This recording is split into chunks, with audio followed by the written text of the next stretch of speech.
Healthcare is too expensive. Employers are offsetting costs onto their employees. Who will make health benefits affordable for hard-working Americans and their families? You will! This is the Empowering Plans Podcast, a show dedicated to helping you once again emphasize the benefits in your benefit plan. Now prepare to learn, Plan, save, and protect with the Phia Group.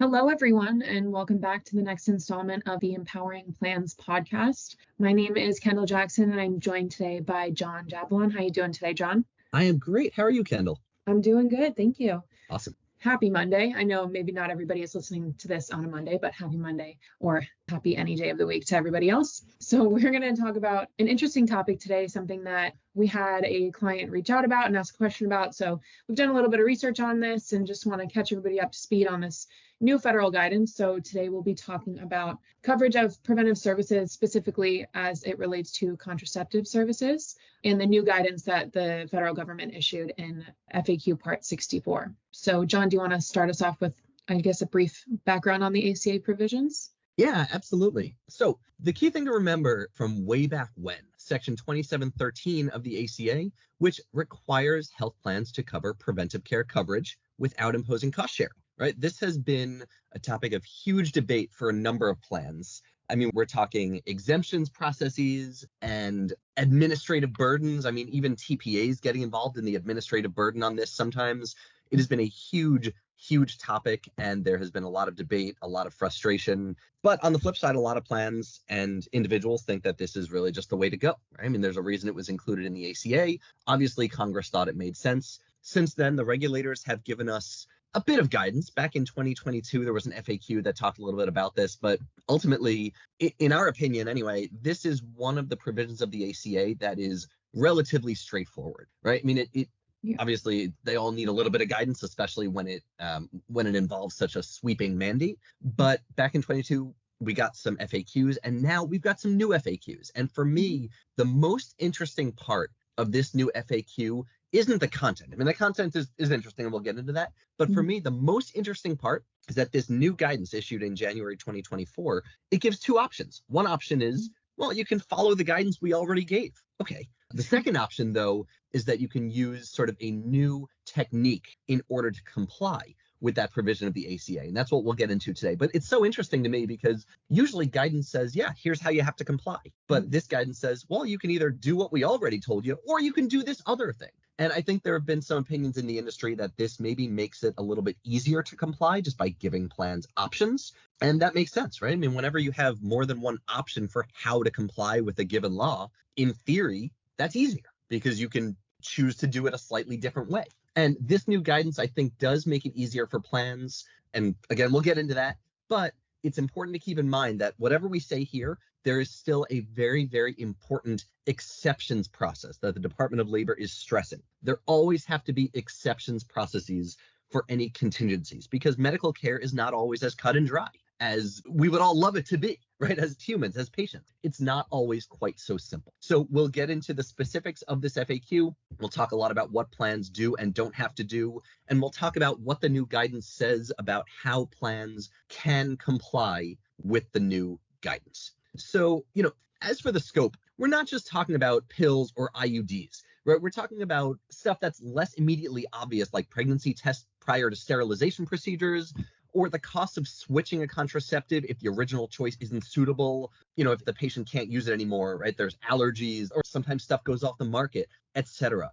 There are a lot of nuances that go into contraceptive care. So Kendall, why don't you talk to us about some of the challenges and barriers that go into this and why this is such a hot topic? Yeah, we've always seen sort of reports of noncompliance when it comes to contraceptive care and preventive services. Despite having clear guidance from the government and sort of FAQs really outlining what plans need to do, there's still instances where women don't get the coverage they need. And that's obviously a very unfortunate case, but it still happens. So there's certain things that are sort of problematic practices that plans can do that should really be avoided because it jeopardizes women's coverage. So one of those is step therapy, which basically forces women to try specific drugs and medications and then fail on them so that they essentially don't provide the need that the plan member requires. And then after only failing on that specific medication, they're able to move to a different medication.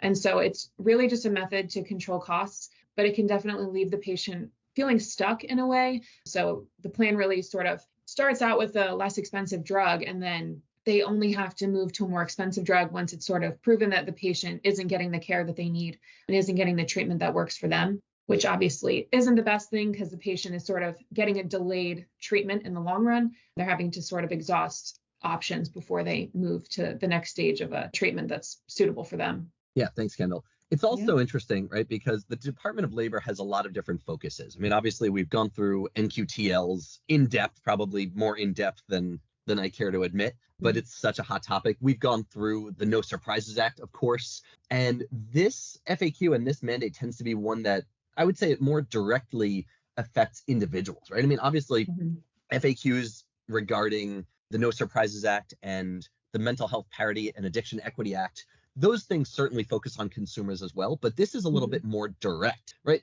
Obviously, it's focused on health plans, but it's focused on health plans with a much more clear effect on patients, whereas mental health parity is a little bit more theoretical, right? It's a little bit more like, oh, we look at everything in the aggregate, but this is more just, are you doing it or are you not? It's very clear whether you are or not covering things as you're supposed to cover them. Exactly. And this new guidance, so it gives an alternative way to comply. And the FDA has something called an Orange Book, which is sort of equivalencies for drugs. It basically says that certain medications are essentially the same as others. And what this FAQ is calling it is therapeutic equivalence. And basically what this requirement is that the plan still has to cover all FDA approved contraceptives with no extra charges, except if there's a very similar or equivalent drug or device already covered for free in that category. So it doesn't say that you have to cover everything. It separates them into categories, and it says that you have to cover at least one in each category. Certainly you can cover more if you want to, but the guidance says at least one in each category. But remember what I said at the very beginning, you still have to have an exceptions process. Even if you're using this therapeutic equivalence option, and remember, it's just an option. You don't have to only cover one in each category. But even if you're doing that, you still have to have a process for people to request exceptions if their doctor says they need a specific contraceptive, or for whatever reason, if the free one in the given category isn't going to work for the patient. I think we've all been on this earth and using the medical system long enough to know that not every drug or service or device is compatible with every body, right? I mean, that's sort of why we have doctors. If everybody's body were exactly the same and everybody could just tell exactly what they needed all the time and it were that easy, we wouldn't even need doctors, right? Imagine that world. It would be weird. And I don't think that even with the technological advances that are coming our way, I don't think that we'll ever quite get there, just because we all have bodies and they are different. So if you're going to cover one drug in every category, you still just need to make sure that that's not the only option you give, because someone might not be able to use a given drug. That's just life. That's the world we live in. And it is possible that it might get confusing where a doctor says, oh, we recommend a different drug.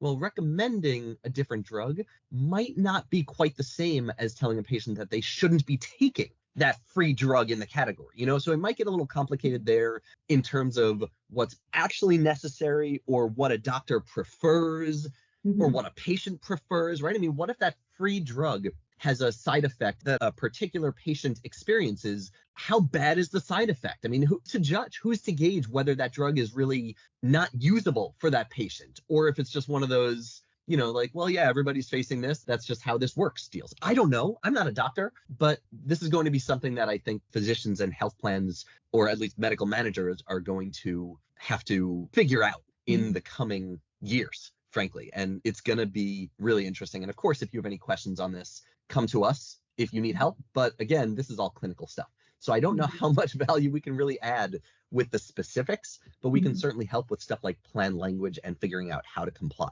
So Kendall, for ERISA plans, right? I mean, obviously this is a federal law. We're talking about ERISA plans. What do plans have to do? What do plans have to think about? What are the considerations? Yeah, so one of the biggest things is going to be the fiduciary duties. So we really don't want to undermine ERISA plan members' rights under the ACA. That's obviously always going to be problematic if you're a non-grandfathered plan who's subject to the preventive care requirements. You obviously need to adhere to them and provide this necessary coverage without cost sharing. We don't want to jeopardize plan members' rights in any way. There's also just potential challenges by not complying with these mandates. It could be anything from litigation by plan members if certain coverage is denied, or regulators stepping in if they see that your plan is not compliant. There can be sort of investigations into that as well. So to avoid those, the best practices is going to be reviewing your plan documents, making sure that your contraceptive care is updated and is adhering to either the prior guidance from the federal government, or if you want to adopt this new therapeutic equivalence approach, making sure it's compliant with the new standards as well. And just making sure that your plan doesn't have sort of anything that we stressed prior that could sort of jeopardize your plan members' rights in any way, or any loopholes or outdated practices that no longer apply or are just not compliant anymore with the updated guidance. But yeah, it's just important to remember that this is sort of an either or situation. If your plan is currently compliant with the prior guidance, you don't need to change anything. You can stay in the exact same situation as you currently are. But obviously, if you're not compliant, you're going to want to make some changes. Or if you're interested in this new approach, you can obviously adopt that too. Yeah, thanks, Kendall. So I was thinking about this before, and I just couldn't decide what I thought the answer was. And I'm curious what you think. So on the one hand, this new guidance allows plans to not automatically cover some FDA-approved contraceptives, right? The therapeutic equivalence method lets you essentially cover just one thing per category. But since there's such an emphasis on a robust exceptions process to, to counterbalance the therapeutic equivalence thing, what do you think? Do you think that this is more lax than it used to be, or do you think it's about the same given the robust exceptions requirement, or what do you think? To me, it seems pretty similar. I think you kind of just are sort of dividing it into steps now, because since you don't have to cover every single drug, it's essentially like if this isn't determined to be medically appropriate by your provider and you need a different medication, that's the therapeutic equivalent, then now we have to do this. So it just seems like it's more segmented now than it was before, but I would hope that it provides the same level of sort of consumer protection that we've seen previously. And I'm sure that's obviously the goal of this FAQ and new approach as well. Yeah, absolutely. That's a great point. And one final thought I have is stop loss. Obviously, traditional birth control methods, they usually do not rise to the level of spec claims. But with certain drugs out there and the fact that exceptions do need to be made, and really the idea that we don't know what is going on with a given patient, you never know, right? And something to think about is language for the plan document, because if you cover certain specific drugs with no cost sharing, and then you have to make an exception, what is stop loss likely to say about that exception, right? I mean, I can definitely picture a carrier saying, well, hold on, you listed the specific drugs that you will pay for at 100% health plan. You did not say that you will pay for XYZ drug at 100%, and yet you did. This is sort of a classic dichotomy between what the law says and exactly what the plan has to say, right? I mean, the law prescribes an exceptions process, but because that's so broad and potentially unknowable going into a given situation, the plan simply cannot put language in the plan document that identifies certain other drugs that it will cover at 100% if it doesn't cover this first one at 100%. That doesn't make any sense. And especially because all the treatment is tailored on a patient by patient and situational basis, it would be absolutely impossible to know exactly what might happen in a given case. So keep that in mind when it comes to stop loss and structuring plan language. And, it's important to make sure that you talk to stop loss before anything weird happens, right? Try to get them on board with the plan's potential interpretation of the new guidance. And, cost containment is certainly not falling by the wayside here, but just something to keep in mind, right? The exceptions process could easily result in a more costly drug being covered at 100% than what the plan originally planned. So just all considerations to keep in mind. And I think that's all I've got on the topic. Kendall, any final thoughts from you? No, that was a great point. I guess we just encourage any of you guys to reach out to the Phia group if you have any questions. If you're worried about whether or not your plan's compliant based on the new approach or the prior guidance, we're here to answer any questions you have, and we're always happy to help in any way. Awesome. Well, thank you so much, Kendall. This was great as always. Yeah. Thanks everybody for tuning in, and we will catch you soon.